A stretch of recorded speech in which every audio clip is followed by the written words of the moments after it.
Hey folks, what's up? Lex here, and it's been a long time since I've done something like this, and this is kind of how the channel started, was game collecting. I would show my pickups and all that kind of stuff. Um, I haven't done that for a long time, but I've still, throughout the years, been collecting games, and so because of some things that have happened with the YouTube channel recently, I'm kind of just going back to doing whatever I feel like doing. And, I would do this kind of unscripted thing and really enjoy being a part of the game collecting community. And then I started focusing on just like making planned content, documentaries, reviews, and stuff like that. I still want to do that, but I want to kind of get back to showing pickups, sharing with others in the game collecting community, because that's kind of flipped. A lot of the people that I followed uh, in the game collecting community when I started no longer make videos. I'm sure they still collect in some form or fashion, but because they don't make any videos anymore, it's something I don't regularly see. So I'm looking for new people to follow in the game collecting community. So if you have a game collecting channel, or a channel where you show off your pickups or what you've bought recently, whatever you want to call it, let me know in the comments. I'll check your channel out, and if all is well, as long as you're not some big weirdo or something like that, even if you are a big weirdo, maybe I'll follow and check that all out. I'm basically looking for some new things to subscribe to, so let me know in the comments if you might be a channel like that. All right, so first thing I want to mention is, the first pickup I want to mention is that I got a new microphone system actually. I am using a lavalier microphone and a wireless transmitter so that I can be away from the camera and not have to be too close in order for the audio to pick up. We're still working out the kinks with it. We bought it for the purpose of actually doing professional video. I'm basically helping my wife do some online courses that she's filming and stuff like that. So we bought it for that purpose, but I can use it for this. I currently have it tucked away in my shirt right now, and I'm hoping that everything is okay with that. I'm hoping that it's not scratchy or whatever, and I'll have to refilm this video. But we'll see. If I don't mention this in this video, then if I do mention it and you see me mention it, then that means all worked out as I'd hoped. So. But let's get to the actual pickups. I have two kinds of pickups for this video. I have yard sale stuff, and I have stuff that I bought brand new or on eBay for my collection. I'm not going to show all my yard sale stuff because it's just a lot of the same stuff over and over again, a lot of stuff that's not that interesting. But I did go back out, and some of you who have been a subscriber from the start may remember my cousin Ryan, who I would go on yard sale adventures with, and we would find some really good stuff. Well, now that we have both been vaccinated and all this is starting to die down a little bit, we went out to the yard sales and we found not very much, actually. We found a GameCube lot from a guy who, it wasn't even his yard sale. He was actually just at the yard sale. It was like his neighbor's yard sale, and he overheard us asking for video game stuff. And he said, yeah, I have some GameCube stuff. Would you like to see it? So he went and he brought it over, and we got to take a look at his GameCube lot. The thing I'll say about this is that we paid more than we typically like paying for stuff at yard sales. I think we paid $170, so about 85 bucks each for this lot, and then we just split it. What we do is we kind of draft, and so that way we can kind of equal out the value amount between us. So I got the GameCube, which is off screen right now, but it's a black GameCube, came with a couple of memory cards, controller, all that kind of stuff. And I got some other games like Metroid Prime, Pac-Man, Madden, stuff like that.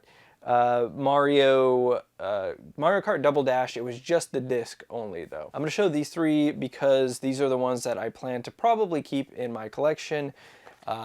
First off, we have Crazy Taxi. This is a very fun game, but it's fun for short bursts. I don't like to play it for very long.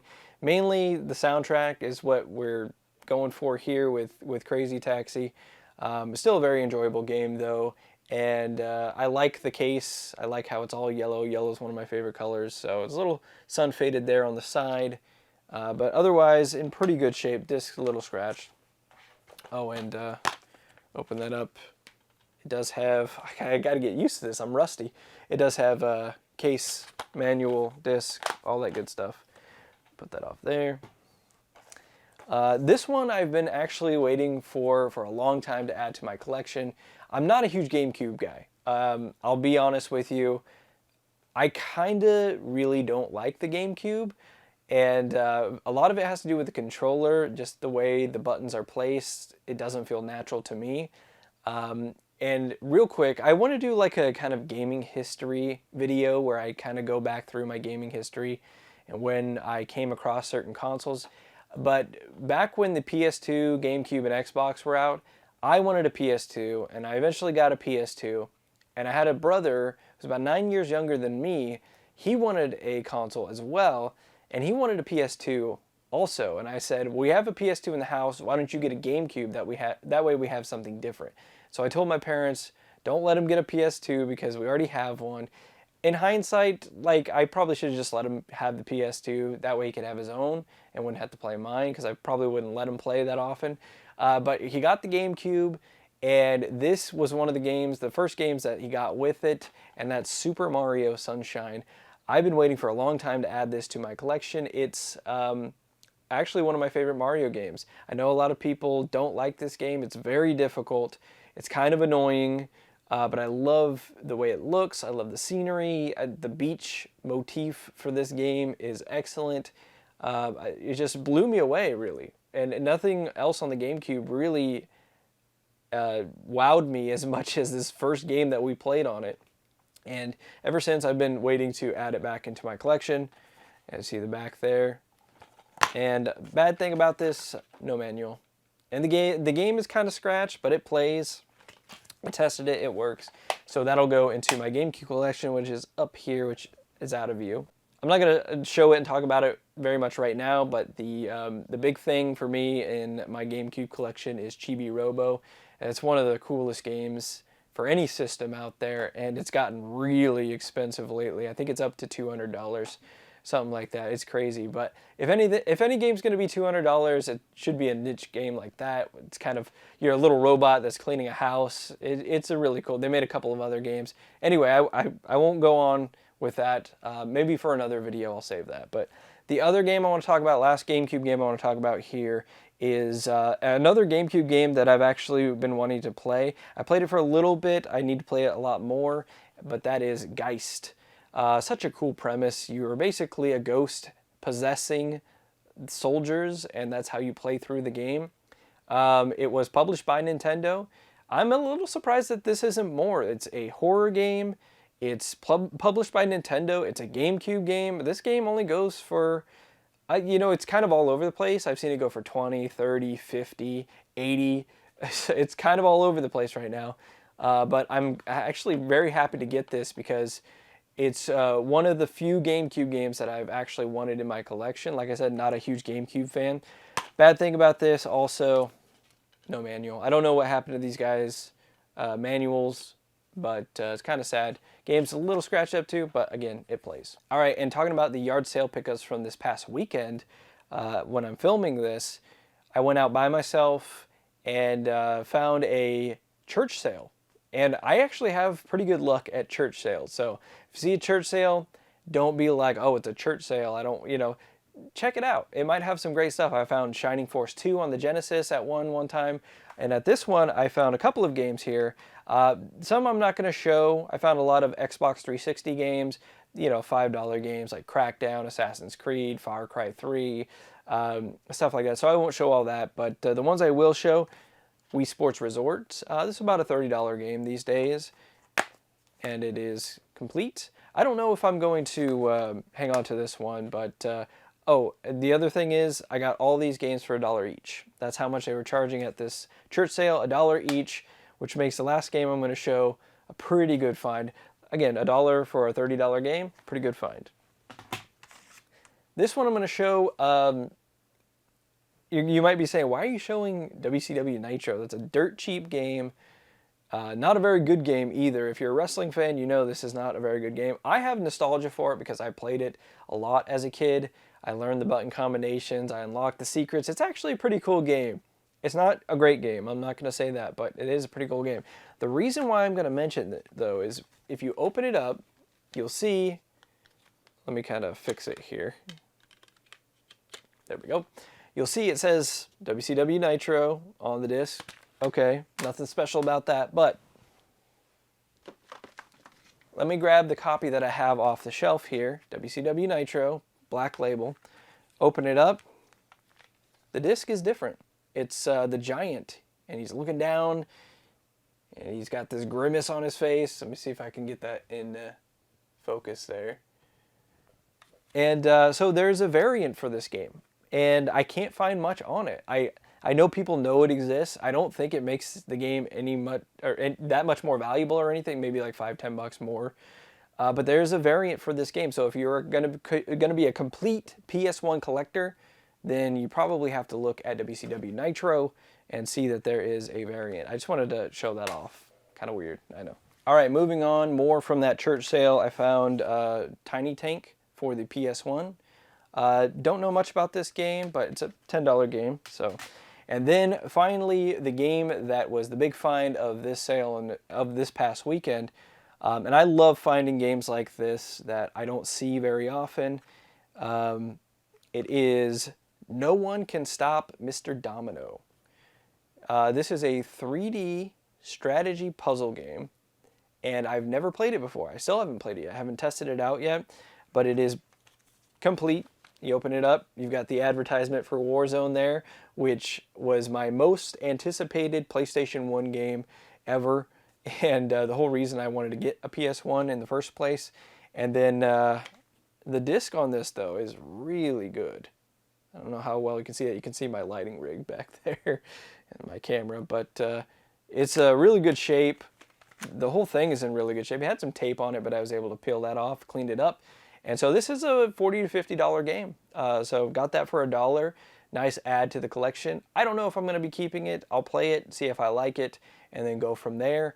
But what I love about going to yard sales and paying these dirt cheap prices is that even if I don't like the game, I can sell it on eBay or whatever, and I can use that money to add something to my collection that I really want.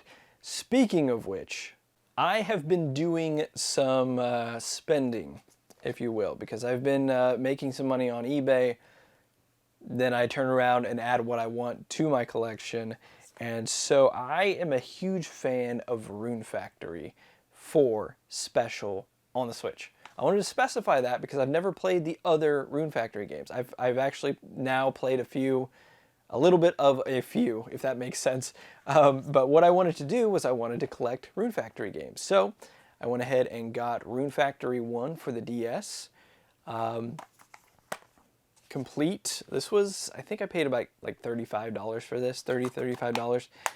And you didn't see the game in there because it's actually in my original 3DS, my purple one, which I love this thing, by the way. It's a great color. I wanted to play it on this because this is a bit smaller, which means it doesn't stretch the picture as much, and you get like a truer sense of playing the DS game without having to play it on a DS Lite, which I have. So I also wanted to pick up other Rune Factory games. And in a yard sale I had a couple of years ago that I went to, not that I went to a yard sale a couple of years ago and got this huge lot from this guy who he had owned a video game shop, but it burned down basically, and he had to evacuate. It was a really bad fire. They've made documentaries about it. It's the Camp Fire in Paradise, California. Very tragic fire, displaced a ton of people and killed a lot of people as well. It was terrible. This guy came down to my town, since I live in the valley. He came down to my town, kind of set up shop, and basically had to sell a lot of his stuff. And so I got this out of it. It's a Rune Factory 2 case and manual right here, and has no game in it. It had no game, but I decided I have to complete this now So I went on eBay and I found a cart only for about 30, 35 bucks. I had 35, maybe a little bit over 35. But I wanted to complete this, get it done with, get it out of the way before these Rune Factory games shoot through the roof. And actually, that game should be arriving today. I just haven't checked the mail yet. I should have checked the mail before I went and shot this. But anyway, should be in the mail today. Hopefully it's legit. Hopefully it's not a fake cart. Then I'll have a complete Rune Factory too. And before I bought that, I went and found a copy on eBay for a good price. It was like $100 for Rune Factory 3. So this is a game that goes from 100 to 150. Apparently it had a very low print. And so I wanted to scoop it before it became one of these $200-$300 DS games. And I wasn't going to be able to pick it up. Not that I wouldn't be able to afford it. It's just, you know, do I want to pick up a DS game for that much? Not particularly. So I wanted to snag Rune Factory 3. And what's funny about this one is it actually came from a seller about 30 miles north of where I live right now. So I was wondering if maybe we could meet up and like just swap there, but they just went ahead and shipped it, so they didn't even care. But yeah, I'm eager to see how this is, because I played a little bit of Rune Factory 1 and it's dated. You know, it's kind of hard to play, especially after you've played Rune Factory 4. So I want to know if this is closer to Rune Factory 4 than it is that first Rune Factory. I have no idea how many of you are going to sit and watch this whole thing, but I'm okay with that. You know, I want this to be like a relaxed, long-form video that you can put on in the background, and because I like watching those videos myself, so I just wanted to put one of those out there. But we've got a stack of Switch games to get through, and then a bigger stack of PS4 games to get through. So let's start in on this. So I'm going to grab these right here real quick and go through them. So if you go to Best Buy, you might spot limited run games on the shelf, and typically I like to buy them without knowing if they're for me, just because I want to know if I want the feeling of, hey, if I get some sort of affinity for this game, at least I know I have it and I can, you know, play it. Otherwise, I can, you know, just sell it to somebody who wants it. So it's just kind of better to be safe than sorry situation when I pick these up. This isn't actually limited run games. This is Fan Gamer, but I was actually surprised to see this. I had seen this like in articles and reviews, and it looked very strange. I heard it's kind of Earthboundy, but I don't typically like to listen to those kinds of comparisons because I like Earthbound for a specific reason. So yeah, I won't get into all that right now, but this is Later Alligator for the Switch, and I think it's kind of a, I don't know how you would say it, like a 2D adventure game with like hand-drawn animation. Yeah, it's kind of strange looking. It's from Fan Gamer, and they do a lot of Earthbound like merchandise and stuff like that. I've purchased stuff from them before, like books and pins and things of that nature. But it seemed like it might be my kind of game, maybe. I don't know. We'll see. This one I am actually very happy I bought. Because I have it, I bought 2 copies of it, one to keep sealed and one to open because I knew I'd probably like it. It is The Mummy Demastered from Way Forward in Limited Run Games. This is a 2D Metroidvania, very similar to Aliens Infestation on the DS, because it's the same people who made it basically. This is a really good game. It has great pixel art. It's a fun game to play. It's pretty challenging, and I like it. I like it a lot. I love the cover, the purple, all that kind of stuff. Just very, very, very happy picking this one up and getting a second copy as well. Here is Panzer Dragoon. I didn't play Panzer Dragoon when it was first released because it was released originally on the Sega Saturn. And I lived in a very small rural town where if you had a Sega Saturn, you were like the richest kid on earth. That kind of thing. I think I knew one person who got a Sega Saturn, and it was kind of like they bragged about getting the Sega Saturn, and then that was it. It was done. They didn't say anything else about it. You know, it was like, oh, Madden looks cool on the Sega Saturn, and that was it. So, yeah, I wanted to pick this up just in case I got the hankering to play it. I've heard bad things about it, unfortunately, with how it, with how it runs, or maybe there's bugs or something like that in it.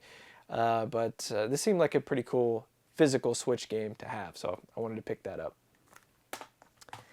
And this one has a very interesting art style, so that was the reason I picked it up. It's kind of a detective sort of game. It is The Return of Obra Dinn. I don't know how well you can see that, but it's got some very interesting art. You know, kind of like, I forgot what this style is called, but it's almost like a newspaper, you know? It's got that dot art. Is it dot matrix? I don't know. Probably not. I don't know what I'm talking about. But Obra Dinn, again, I thought this would be a pretty cool physical copy to have if I ever wanted to break into it. These physical copies, I might just buy them digitally on sale and see if I like them before I open them, because limited run games, limited run, you know, for a collector, it's probably best to keep these games sealed. And if you don't want to keep them sealed, maybe sell them, pass them on to somebody who does want to keep it sealed, and buy an open copy or something like that if you're just going to open it. So I wanted to grab that. I know there's some consternation about all of that in the community. It's just whatever you feel like, you know. You purchased it at the store. It's your game. Do what you want with it, you know. Okay, so I'm just going to kind of go through rapid fire on these Switch games here. I don't know if there's going to be like a rhyme or reason to them, but I picked this one up because it looked interesting. Kill la Kill If, I think that's how you say it. It was 20 bucks, and I saw that this was like a $30 to $40 game on eBay, so I decided, you know what, I'll pick it up, I'll try it, and if I don't like it, then we'll let somebody else have it. But it looks interesting. I looked up some reviews, and I guess it's kind of like a fighting game. I don't know if it's going to be my style. I've never watched the anime that it's based upon, but when I go into my local GameStop and I find games like these, I pick them up.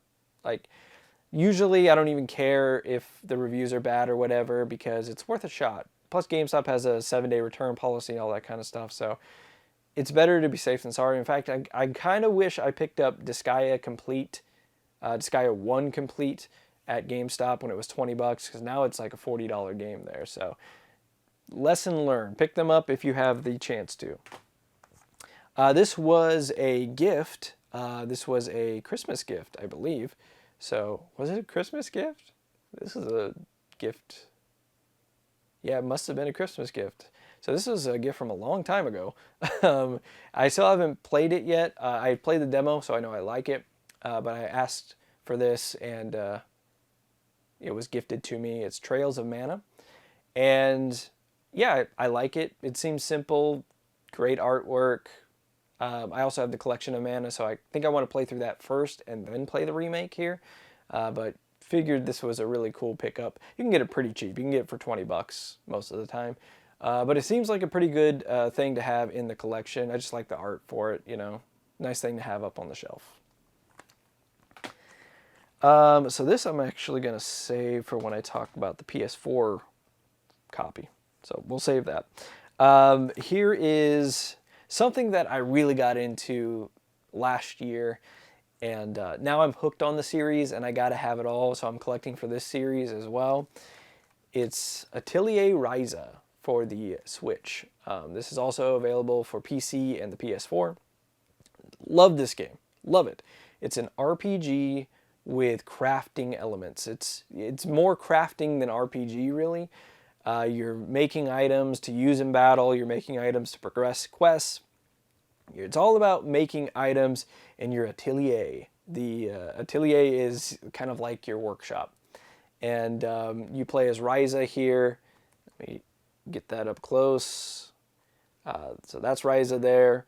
And so, yeah, obviously the character design is going to be part of why this is popular. But this game was going for like $100 at one point. I think it's kind of calmed down a little bit, but I think it'll shoot back up. And it should, because I like this game a lot. I think it's a really good game. This is a long-running series, though. Atelier has been around since, I think, the early 90s or something like that, maybe mid-90s. And there's a ton of games. They ported a ton of games here to North America, so there's lots of games to dig through. In fact, of course I don't have it in reach. It's too far away, but I did pick up Atelier Iris on the PS2, which is one of the earlier games in the series, and it looks phenomenal. It looks great. It's an RPG with crafting elements, yada, yada, yada. So I got this, but I also got this, and I haven't played it yet. It's still in the plastic wrap. It's Atelier Ryza 2. And I'm excited to play this, but I wanted a break. I wanted a little break to go play some other stuff before I went and played this. But I'm excited to play this because it's a continuation of the first game, and you get to see the characters grown up a little bit. So excited to play Atelier Ryza. Good Lord. Atelier Ryza. For some reason, that's so hard for me to say. It's like I'm from, I'm deep-rooted in New York or something like that, which I'm not at all. So these two games right here, highly recommend picking them up. You can get them for PS4, and they look better on the PS4 as well, and they're cheaper. So if you just want to check it out, I think you can get the first game for like 30, 40 bucks. I don't think that's going to, oh, that's a voice crack. I don't think that's going to hold up at all. I think these games are going to shoot back up in price. They're just too good, in my opinion, and the art is great, and the character, Ryza, is really cool. The thing I will say about these games is that they are in Japanese. Not the text. The text is in English, but the voiceovers are Japanese. So if that bugs you, worry about that, but I don't think it's that big of a deal because I don't like Japanese voiceovers. I go for the English ones all the time because I tend to like to multitask when I play these games, so I like to hear what's going on. But yeah, I was able to get through it and have a lot of fun with it, so you probably will too. Oh, here's my other copy here of Mummy Demastered. I don't know why that was so far off, but yeah, anyway. Next up, we have Xenoblade Chronicles. I've played through most of this on the Wii, but I wanted to pick this up because I probably don't want to go back to the Wii version. I'll just play through what I've already played through on this and have a much better time in terms of not having to break out the Wii remote and use batteries and all that kind of stuff. Just play it on the Switch. I got it for 40 bucks on sale, so definitely wanted to add this to my collection because I'm a huge Xeno fan. Xenogears, Xenoblade Chronicles, Xenoblade Chronicles X, which is a game that I definitely need to give a second chance because I liked it, but it's just like I couldn't get into it for some reason. But Xenoblade Chronicles 2 I beat and loved a lot of that game. Some of that game is poorly designed though. And this is not a review for Xenoblade Chronicles 2. I need to stop that. Anyway, Xenoblade Chronicles, to go with my Xenoblade Chronicles 2 and Xenoblade Chronicles 2 Torna expansion that they released, which I haven't played through all the way yet. So I'm a big Xeno fan. I have Xenosaga. I found that at a thrift store a couple months ago. So just so many games. I don't have time to play all these games. And I keep buying more games, but that's kind of the gaming collecting way, right? So anyway, Xenoblade Chronicles for the Switch. And this one, Story of Seasons, Pioneers of Olive Town. I got the special edition, which I don't have everything here, but it comes with a cloth poster and a stuffed animal. This game is okay. It's okay. I think that it's fun. I like the gameplay loop, but they did some things that make it not so fun sometimes in terms of they have these maker machines where if you want to make mayonnaise, let's say, you have to put the eggs in the maker machine.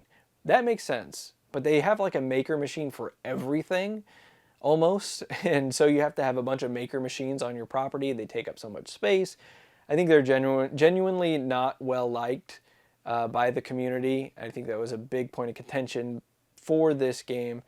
And also the technical side of this game is not great either. There's a lot of lagging, there's a lot of frame rate problems, a lot of loading. I think that's a lot of the Switch's problem too, and not just this game. So I'm really hoping we get that Switch upgrade soon, whatever it ends up being called, and we can get some higher performance out of these kinds of games, because this kind of game on the Switch is a home run. It's like perfect for the system, and I'm all here for the rise of the farming sim, life sim games, whatever you want to call them. I'm here for it because that's my style, that's my genre when I'm not playing sports games, which I mainly do on this channel. But I'm going to start doing more RPG stuff because as I get older, sports games, I still play them, but they're just becoming a little less interesting to me, and these types of games are becoming way more interesting. And finally, for the Switch front, we have this game, which is developed by Game Freak, the developers of Pokemon. Uh, Pokemon. Pokemon. Not Pokemon, not Pokemon, Pokemon. I gotta say that right, because it bothers me when people say Pokemon. So I need to pronounce it correctly.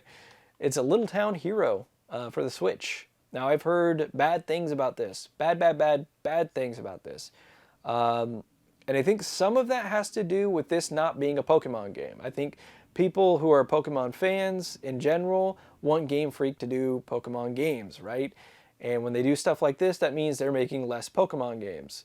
Pokemon games. Ugh, not Pokemon.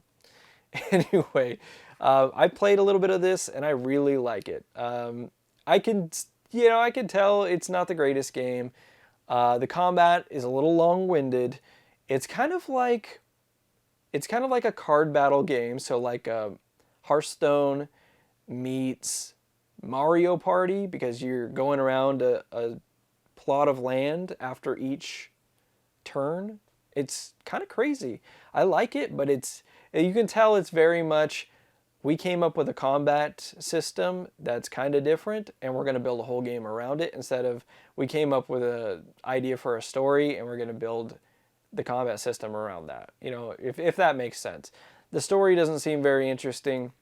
The characters are okay, not bad, but the visuals are really cool too. So I think this is a pretty solid game. I don't think it deserves a whole lot of hate, but I can see why some may be disappointed in it. But I picked it up for, I think, $30 at GameStop, and I think this is one of those new converted to used kind of games. Nothing much inside the case besides like a reversible cover, so that's that. If you thought the video was long to this point, now we're at our biggest stack here, the PS4 stack. And there it is, PS4 stack. Maybe I'll use this for the thumbnail or whatever. All right, so the first thing I want to talk about is a series I just recently got into. It is Ys 9 Monstrum Nox. It's still in the shrink wrap here because I bought Ys 8 on the PlayStation Network. It was on sale for $20. I thought I'd give it a shot. I played it. I liked it. So I picked up Ys 9. Now I hear that Ys 9 is not as good as Ys 8 from a lot of Ys fans. And so I'm keeping it in the shrink wrap, and I'm going to see how much I like Ys 8. And if I kind of tire on it, which I am kind of tiring on Ys 8 a little bit, I like it, but it's just kind of a lot of the same thing. It's a game I like to like multitask with. I can listen to a podcast while I play it and stuff like that, because there's not a whole lot of story interruption with it. So I like it. It's just I don't know if I need to play this. This game right here at times has gone for a lot of money. At other times it's kind of dropped back down. So I'm going to keep it sealed for now. We'll see where I am with it. Maybe if I like Ys 8, I'll buy another open copy, and then we'll kind of see where it goes from there. But you know, this is another happy console gamer recommendation that I'm kind of biting on. He really got me into Dragon Quest. He got me into a couple of other things, but you know, he's pretty much on point with his recommendations. So I tried it out, and yeah, I like the Ys series. It's funny, my wife saw it and tried to pronounce it, called it YS. I've seen a couple of other pickup videos call it YS as well. You know, it's a very confusing title, but Ys. Sticking with Ys here, we have Ease, Memories of Celceta. I guess this is the only version of it, right? It came in this. Sorry for blinding you there. I guess this is the only version it came in, was this box with art cards and stuff like that. Here's just the regular game case. And then it comes with a manual, all that good stuff. I just really like the packaging of this. It's a port of a Vita game, I believe. So it's, you know, it's not going to be the highest fidelity visuals. It's probably not going to be the best gameplay, but it was $30 for a special edition of a series I've played a little bit of and enjoyed. So I thought, what the hey, let's pick it up. Of course, real quick, picked up the Jackie Robinson edition of MLB The Show 21 with this steelbook with Jackie on the front and his number on the back. Yeah, very cool. I like the game so far. You know, it's not blowing my mind or anything, but it's just a fun, solid game. I play mostly on the Xbox, but I have a collection of steelbooks for MLB The Show. In fact, I think that's one thing I like about the lavalier mic. I can turn away from the camera and you can still pick me up really well. But steelbook for 15, steelbook for 18, steelbook for 19, steelbook for 20 is out there, like you know what out there means. Out there in the living room, so I have that as well. So it's kind of a tradition to get the steelbook for PlayStation. All right, so this is a PS5 pickup, which there's not much of that going on right now because there's not a whole lot of games for PS5. But this is Returnal, and I've already made a video about this. I like the game a lot. I have a big problem with it not having some sort of checkpoint system, but yeah, I do like the game. Eventually, I'll come back to it once they kind of fix that checkpoint thing I'm talking about. But I do really enjoy this game. It's really fun to play. It's just one of those games where you could put on a podcast or watch a movie or a video or whatever, watch some pickup videos, and just play Returnal. It's a roguelike, which I like a lot. Or is it a roguelite? I don't know. I'm just going to say it's a rogue-style game, and it's just a lot of fun. Very fast-paced, kinetic, very fun. All right, this one was one I was really excited about, and I looked at it for a long time, thinking, do I want to pick it up? Do I want to pick it up? Do I want to buy it on sale? Because it's on sale for like $12 on the PlayStation Network all the time. But it is from Spike Chunsoft, the company behind Danganronpa and Fire Pro Wrestling. Zenki Zero, Last Beginning. This is a cool, and I really like this cover art, by the way. Try to get it in frame and focused. Maybe not. It doesn't want to focus. All right. Well, it's a bunch of people on like some floating things in the middle of the sea, because this is all about being stranded on an island and you don't really know why, and I won't spoil it, but it has to do with reincarnation and you know, exploring your sins and all that kind of stuff. You know, kind of your typical anime thing where the stories are very big and ambitious and tackle some very mature things. I really like the game so far. It's kind of a first-person dungeon crawler style gameplay with survival elements. So you have to feed your characters. They have to use the bathroom because their bladder gets full. You build up your base on the island. And it's also part visual novel, which I'm not a visual novel fan, but so far it's okay. There's a lot of talking in this game, and that's kind of the one thing. It's like I wish there were a little more gameplay to put in there over the talking elements, but it's kind of visual novel, so you have to expect that. But yeah, this is from the Danganronpa team, so it's heavy on the visual novel, and then also very mature. Kind of lewd, so be aware of that if you're going to check it out. They talk about some very lewd things, but I enjoy mature games. You know, I enjoy, you know, when the kid goes to bed, just like a Tarantino film, right? It's just like sometimes you have to dive into the grittiness. Sometimes you have to dive into things that aren't necessarily, you know, kid appropriate. So. And Zenki Zero is definitely not kid appropriate, that's for sure. All right, Valkyria Chronicles for the PlayStation 4. This is a strategy RPG where it's kind of third-person strategy RPG where it's almost like retelling World War II, I think it is, in a very anime way. Really cool steelbook, though. That was part of the reason why I wanted to get this. It's just a really cool steelbook. But I really like the game, too. I haven't finished it yet. I plan to play through it all.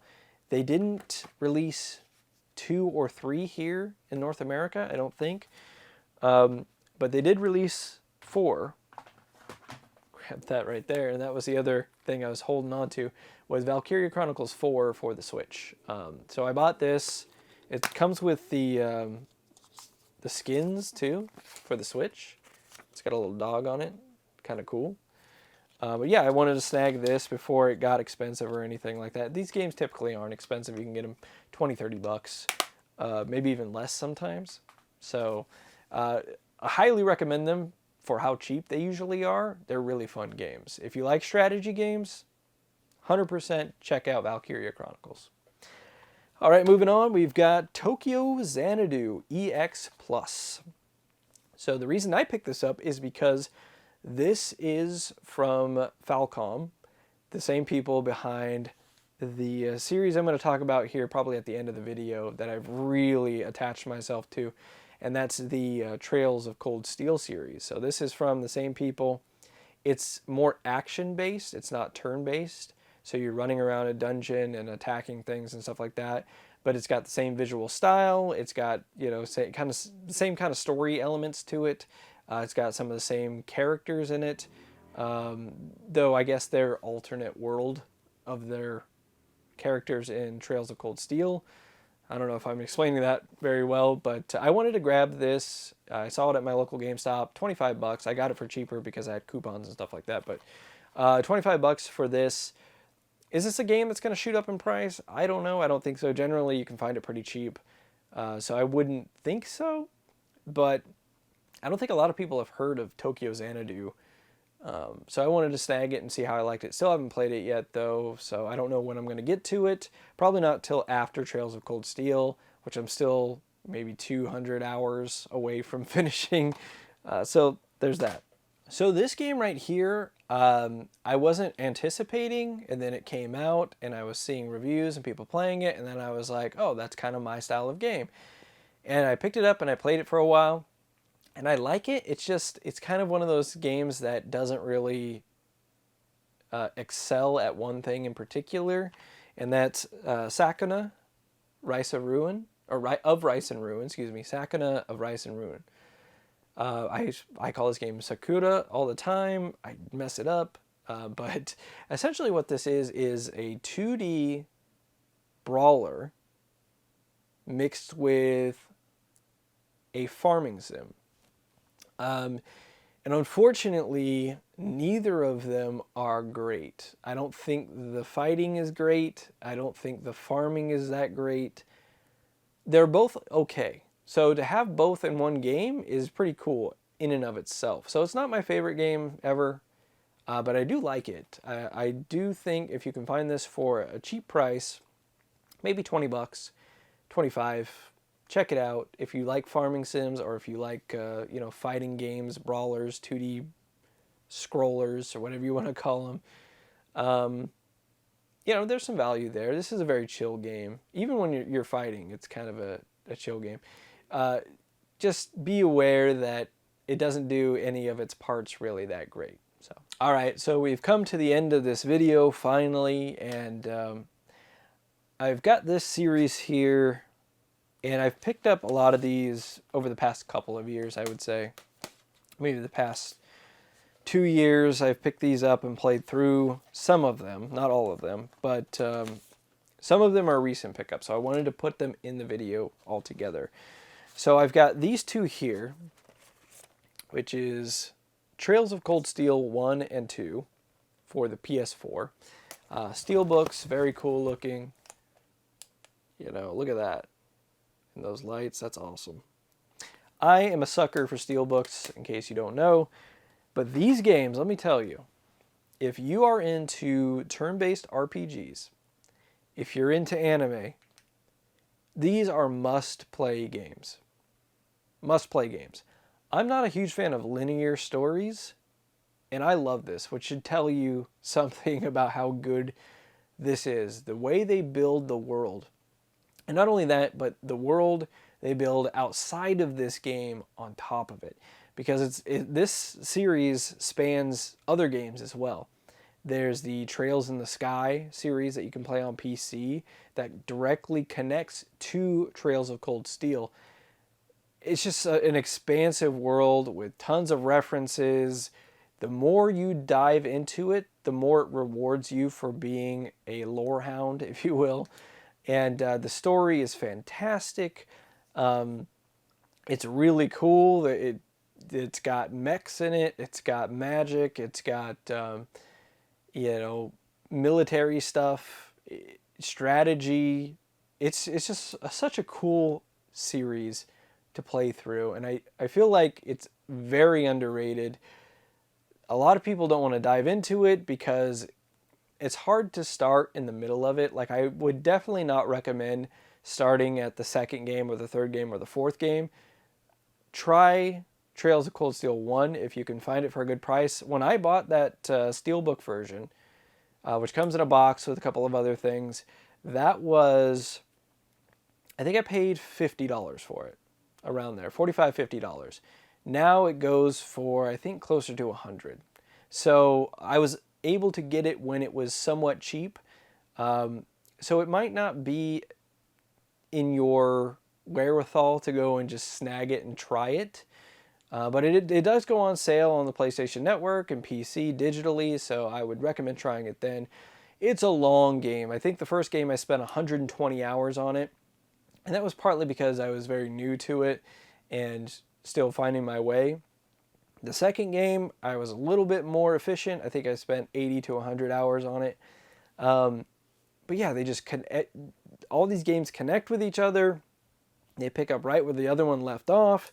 And so I picked up a couple of copies of Trails of Cold Steel 3 for PlayStation 4. Now, the other thing I want to mention is that Trails of Cold Steel 1 and 2 are not available on Switch, but Trails of Cold Steel 3 and 4 are available on Switch. So that kind of throws a wrench in it. If you are a Switch person, you can't play the first two games. They're coming out with ports for the first two games on Switch in Asia later this year, I believe, but you cannot play it here in North America on the Switch. So kind of keep that in mind. If you want to play through it, you're going to have to play through the PC or PS4 versions of Trails of Cold Steel 1 and 2, or Vita. I keep forgetting Vita, which that's where I actually started playing this game. I found this at a yard sale, still sealed. I kind of wish I'd kept it sealed because it's worth quite a bit now sealed. But I opened it up, I played it, and I fell in love. And it was to the point where it's like, okay, I want to play this in higher resolution, on a bigger TV, because there's a lot of epic things going on in this game. And so I kind of put this back on the shelf, went and got the PS4 version, and here we are.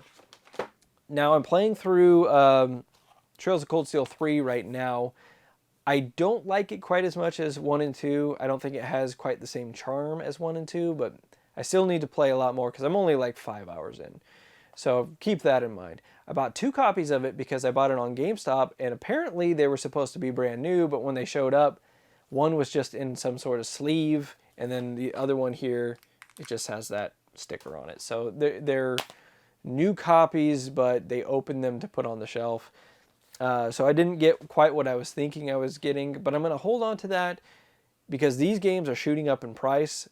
So if you're interested in getting into the series, find a way now before it gets to the point where it's just out of control, ridiculous pricing.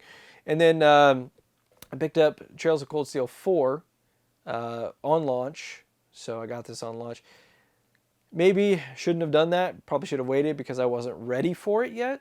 And I'm still not ready for it, and I'm not even anywhere near ready for it, and it's going on sale for like $40 now. So I keep that in mind. I'm just excited to kind of play through all of it. Comes with a CD and some other stuff too. But well, ladies and gentlemen, that is it for this pickups video. We had a lot to get through. This is a long video.